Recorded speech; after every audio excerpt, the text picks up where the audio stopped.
What is up, everybody? Sean Sheehan back here with another edition of the betting show for Sherdog.com. We're coming up towards the last event or two of the year here in the world of mixed martial arts. Pretty good start to this betting show last week. I think 3 of the bets came off with a pretty good start to it anyway. Both of the Cage Warriors bets came off. Unfortunately, Amanda Nunes lost to my Florida, didn't come off either, but it was a pretty good week, and we've had some good weeks so far, so I'm looking forward to ending the year here maybe on a high with some bets as well. Today I have 4 bets from the UFC and I have 1 bet from the main event of KSW, which to me is a fight that's completely flying under the radar. If you haven't seen my preview for that, hopefully it'll be out. It should be out, I think, before this video comes out. So have a look at that, and you know, if there's any promotional videos that already come out for that, make sure to watch them, because that's a massive fight between Mamed Khalidov and Roberto Soldic. We'll get into that more again in a second here. Before I start, please bet responsibly. Please don't bet too much. My bets here, as I say, every podcast, they're for MMA people. These are not for betting people. If you're that person who threw $318,000 or whatever it was on Amanda Nunes, probably not the place for you, because I'll be giving you like 9-1, 8-1 flyer bets here, as well as some of my bets who I think will win. But yeah, as I say, bet responsibly, bit of fun at the end of the week. If you've a tenner, you never mind seeing again, as the great guys over in the CME says, this is for you. And that's what I like to do, you know, have a bit of fun, throw on a bet or two, nothing that matters too much, but we could make a bit of money too if it goes right for us, or you know, a bit of an accumulator or something like that. I actually won the price of a phone once in an accumulator. It was great. It was the only time one of them ever happened. But we won't mention that part. Anyway, let's get straight into the bets here, and I might as well start with that KSW card, and I might as well start with that bet as well. And obviously Soldic versus Khalidov is the main event, and I'm going for Soldic to win that one, and I'm going for him to win inside the distance, and that is at plus 125. Now, it's a 5-round fight. I was looking at some of the other bets for it to finish minus or below 4.5 rounds, which is a good bet as well. That here is at minus 170, which, you know, that's pretty good. I think someone will get finished here, but I do think Soldic will win. So to go, you know, from minus 170 to plus 125 just to pick the winner, I think that's a good way of doing it, and I think Soldic will win. Look, if you look at Khalidov's last 4 fights, if my memory serves me right from the video I did the other day, he lost 3 of those 4. Now, all to good guys, Narcoon and stuff, and Soldic is coming up in weight to fight a guy who has fought at lots of higher weights. But Soldic Khalidov rather, is older now. You know, he's 41 years of age. Still really, really good, don't get me wrong, but Soldic is that young, up-and-coming guy, powerful, with that added weight as well. You know, I'm sure, if I was ever sure, I'm sure of this one, that power will carry up and that it will serve him well. Those kicks to the body as well against the older kind of guys that he loves throwing, in the punches to the body as well, with that big left hand that comes after it, are going to be tough to take. The one thing maybe I would give the advantage to is Khalidov. The longer the fight goes, because I think his body shape maybe is better for a longer fight, whereas Soldic is more muscular, and I would say would even be more muscular the further it goes. Now, I don't see any great cardio issues or anything with him as well in the recent while, at least. But I think both of these guys will be going out there looking for the finish. Look what Khalidov did in his last fight. He got the knockout, the flying knee knockout that everyone saw, you know, at this stage, inside the first couple of minutes. It was unbelievable. And Soldic is a guy, he can knock you out with one punch, don't get me wrong, but he is like that. I always think Conor McGregor was one of these guys as well, who will knock you out with 6 or 7 punches rather than one punch. Now he's done that as well, obviously, but you know, it's a thump finish you.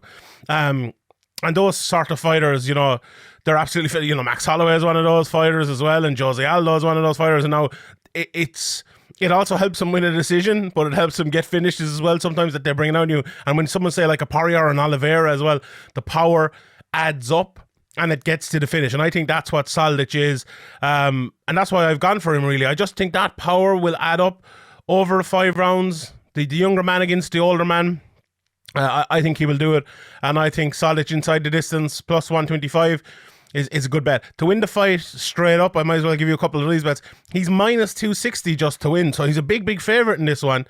You know, if this was 3 rounds, maybe I would go for that and not the inside the distance. But the fact it's 5 rounds, I think that's a very, very good bet, and I think that's my top bet thing. I think for this week, it's a good one. Now, the last 2 bets from the European scene I gave you both came up. Jaddy Belal last week and Luke Shanks, even though he didn't miss weight as predicted. But both of those bets won. Both of them were plus money. So I'm going for a 3 in a row here to end the year if I can do it.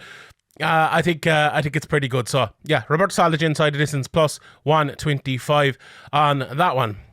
Now, the rest of my bets are from the UFC card, and obviously my flyer at the end as well. But the second one I'm going for here, it actually pains me to say it a little bit, to be honest. Now, it's not okay. It's not Wonderboy. I get to Wonderboy in a second. It's Cub Swanson against Darren Elkins. And I'm going for Cub Swanson to win inside the distance as well at plus 205. Now, I think that's a phenomenal bet, to be honest. Look, the only thing, he's fighting Darren Elkins. Cub Swanson versus Darren Elkins is the fight, in case I didn't mention it. It's very hard to finish Darren Elkins. Let's be honest, it really is. But it's not hard per se to kind of to hurt Darren Elkins or to land lots of shots on Darren Elkins. That's something that happens a lot. And if you have a referee that kind of pulls the trigger, you know, anyone but Herb Dean is in there, there might be a good chance this one is actually stopped. So sorry, there's something on my camera there. Let me just pull it off. I do think Cub Swanson will get the finish. As much as it pains me to say I'm a massive Darren Elkins stan, I think he's a really, really, really fun fighter. He's so durable, as tough as hell, and I think there's a great place in mixed martial arts for a guy like Darren Elkins, who, you know, he's just, don't get me wrong, Darren Elkins has good skills. He can do it all. You know, you wouldn't get through on toughness alone, but on toughness, he's unmatched. And I really think if MMA gets away from a place where we haven't a place for tough bastards, basically, I think it'll be a worse sport. And I'm glad we still have guys like Darren Elkins in. And I actually think guys like Darren Elkins, in terms of toughness, if they put the skills together, like the likes of the Wonder Boys or the Usmans or whoever it might be at the very top of the game, those are the sort of guys in the future that are going to be the apex of mixed martial arts. So I think it's easy to scoff maybe at someone like Darren Elkins. But he's the future of the sport. I'm going to put it that way. But anyway, having said that, I just think Cub Swanson's skills will be a little bit too much for him. Cub has been in a few wars as well. He's well able to give one and take one. As we've seen with, was it the Korean Superboy in that fight wasn't it?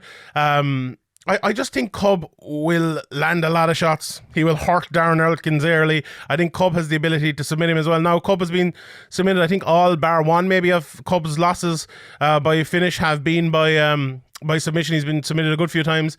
But I think his defensive jiu-jitsu maybe isn't as good as his offensive jiu-jitsu, and I think maybe he could finish him like that as well.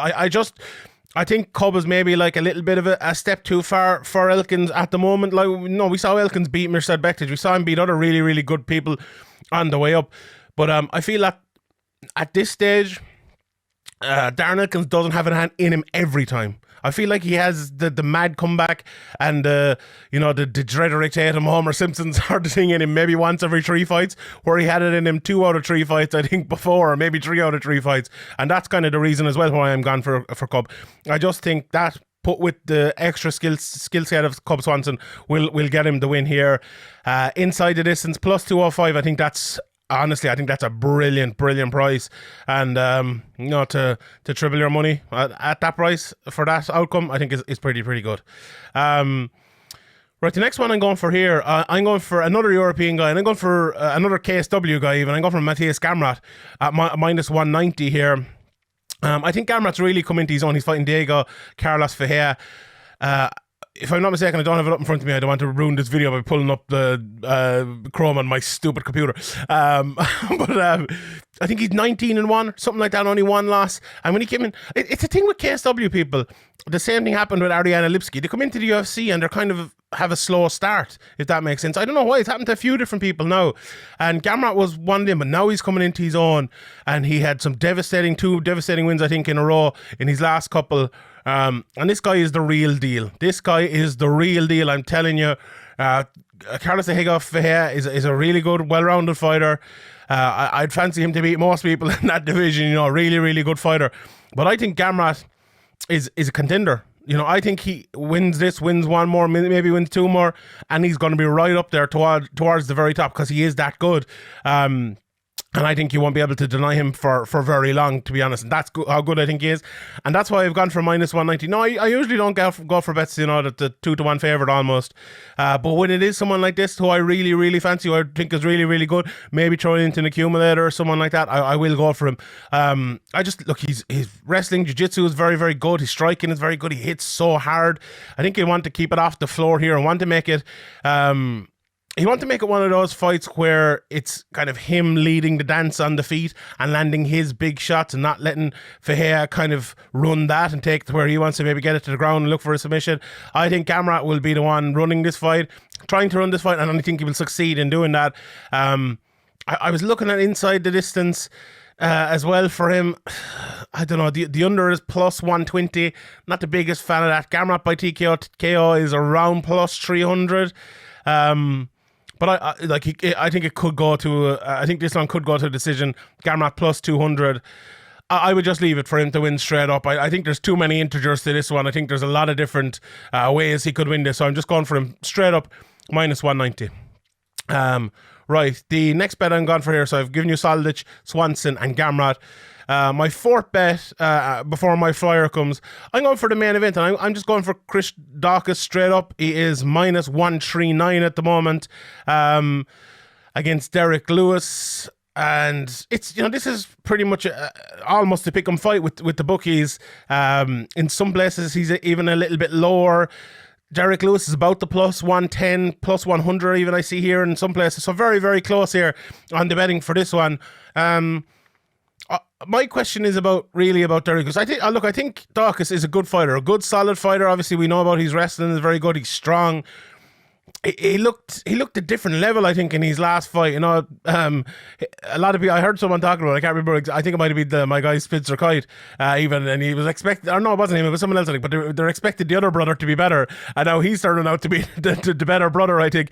And you know, sometimes we see it, you know, whether it's the Diaz brothers or the Pettis brothers or, and the Edwards brothers, they kind of, or even the Figlax now in Cage Warriors as well, they help each other rise. You know, that coming up together is really a thing, I think, in MMA that really helps these guys.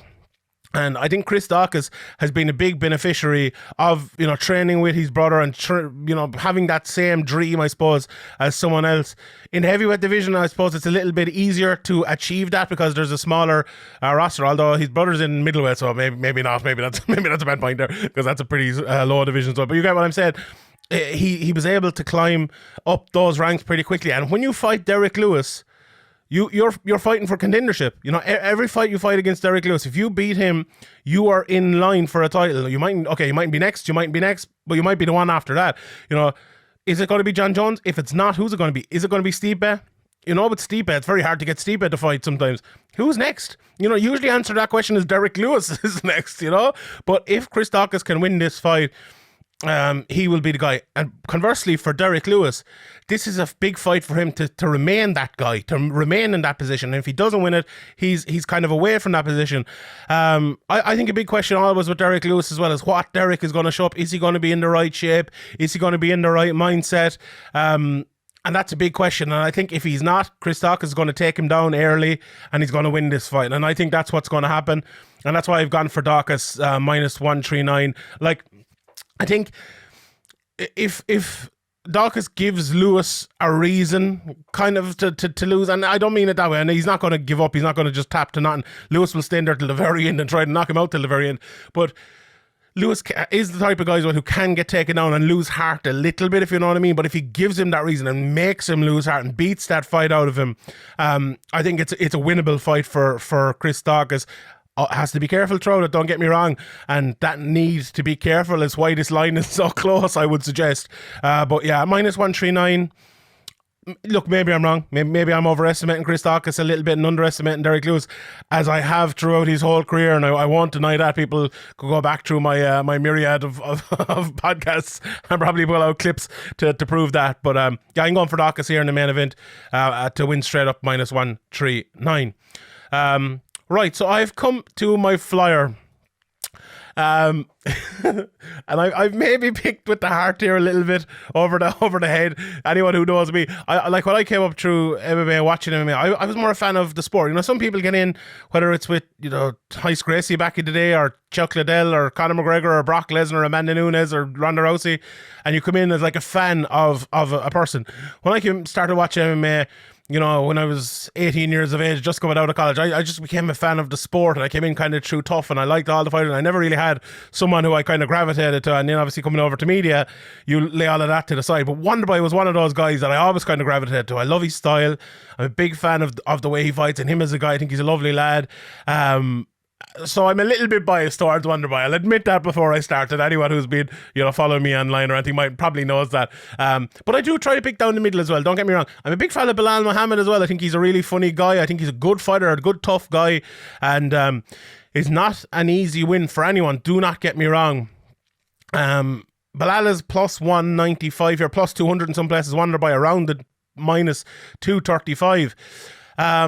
And look, if I was betting straight up here, I would probably bet Wonderboy to win by a decision.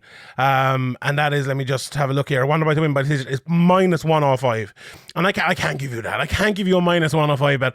I was looking for a flyer, so I'm going to go for it. Look, sometimes Wonderboy, right, he comes out and he shows what a striker he is. He shows that he is a different level to his opponents, that he is just a better fighter than the people he's fighting against. And that is, you know, that is what makes him a great fighter. And if he can do that here, and if he can get the finish, I think he can do it early. If he sees that he has a big advantage over Belal Muhammed and takes that big advantage, maybe he can do it early. So I'm going for the first round win, the first round KO for Wonderboy at plus 800. So 8-1 if you want to get Wonderboy to win in the first round. It's actually not even a KO. Maybe he'll submit him. It's just to win in the first round. So that is that's plus 800 if you fancy that. It's a big one. It's my flyer of the week. Look, it wouldn't be the bet I'd be looking at straight up. I couldn't really find another one. You know, I couldn't really find another one. I was looking at maybe Darren Elkins inside the decisions, but then I went for Cub, so I don't know about that one. But Elkins to win inside the distance or by KO, 10-1. God, I should have gone for that. Can I switch around? Can I switch too late now? I haven't recorded. I can't go for it. But if I was going for a second flyer, I'd go for Elkins at 10-1 by KO. I'll just double down on that one there. So whether Elkins wins or loses, I have that one in my back pocket. But yeah, those are my bets. And I will run through them again there in a second. There are other cards on this weekend as well. Titan FC is on, and Dean Barry from Ireland is fighting on it. They don't have the betting up for that yet. They have it actually up for his old opponent who pulled out, and now he's fighting like a complete can. And I would probably back Dean Barry to win that one. He's a very, very good striker. You know, if he gets a tougher matchup, it might be a different situation, but I think he would probably end up winning that one. As well, there's a CFFC card this week. There's an ACA card as well this week, and there was a standout name on that. Who was it? Kiliev is on that card. That's at Mamed. There was, who else was on it? I don't know. I can't see it at the moment. I think Diego Brandao was on that card. Was he? Am I gone mad? Maybe not. But I think he is on that card, yeah. And he is a plus 240 to win on that card. But let's take a quicker look at the UFC. As I mentioned, the top two fights, you know, we're going for Daukaus minus 139 over Lewis plus 119. Wonderboy Belal Muhammed plus 200. Wonderboy minus 235. I think that's just about the right line, to be honest. Although Muhammad, you know, he could win this fight. I believe he could win this fight. If Wonderboy, what stage of Wonderboy's career is it at the moment? Be interested. I want to see Amanda Lemos minus 350 over Angela Hill plus 275. Now, I would fancy Lemos in a big way to win that fight, but I think that line is a little bit wide. Angela Hill has made fights that shouldn't be close, very close in recent years. So I think Amanda Lemos will win that fight, but I think it should be a little bit closer than that. And all due respect to Angela Hill for that one, I think she deserves a little bit more than that. Ricky Simon minus 275 over Rafael Assunção plus 235. You know, Assunção is that yardstick and has been for years. Plus 235 is a pretty good price for a guy who's always a hard out. So If I was betting, I wouldn't bet the 275 there. I'd bet the plus 235 if I was taking a bet there. So yeah, and then the Gamrot minus 190, plus 165 for Ferreira. Cub Swanson minus 200. Plus 170 for Darren Elkins. Then we've Julia Avila. Actually, I don't know if that fight is still on. Is that there? There's another Raquel Pennington fight. We'll get to that in a second. Dustin Stoffels is plus 195 over Gerald Mershart to minus 230. Yeah, I wouldn't trust Mershart that much, to be honest. Harry Hunsucker plus 270. Justin Taffa minus 330. You know what you're going to get with Taffa? I would definitely back Hunsucker in that one, because Taffa will either knock you out or probably not win, like, you know. And he's you know, Taffa doesn't do it that much, so I'd be backing the other guy in that one as well. Michelle Gatton plus 146. Sajara Eubanks 171 minus 171. See what way she turns up on the scale, is always the story with her. Andre Ewell plus 170. Charles Jourdain minus 200. That's a good fight, and look forward to seeing that one. Dante LeMay minus 200, plus 172 for Josh Parisi and Jordan Levitt, and Matt Sales are just about even there, both minus 112 here, both minus 110 in other places, so an even fight there. Macy Chison is plus 175, the minus 205 Raquel Pennington. It's an interesting one, you know. Pennington hasn't been as good recently, so I'd be interested in that one. That might be worth a bet on Macy Chison there. And the last one, Victor Henry plus 275, Hani Barsolos minus 325. I think that's just about right. So yeah, some good fights, some very, very fun fights actually, I think, on the card this weekend. I'm looking forward to it. I'll give you my bets again just to end it out here. Over in KSW, I'm going for Roberto Soldic to beat Mamed Khalidov inside the distance, plus 125. I'm going for Cub Swanson inside the distance against Darren Elkins at plus 205. I'm going for Chris Daukaus just straight up money line to beat Derrick Lewis at minus 139. I'm going for Mateusz Gamrot to beat Ferreira minus 190. And I'm going for my boy Wonder Boy to win in round one at plus 800. Let's roll the dice, lads. Let's see. Right, thanks everyone for watching this show throughout the year and into next year as well. I'm looking forward to continuing and keeping it going. Hopefully all the bets win this week. Hopefully we've a load of money to spend on Christmas presents. My name is Sheehan for Sherdog.com, and then see you all next time.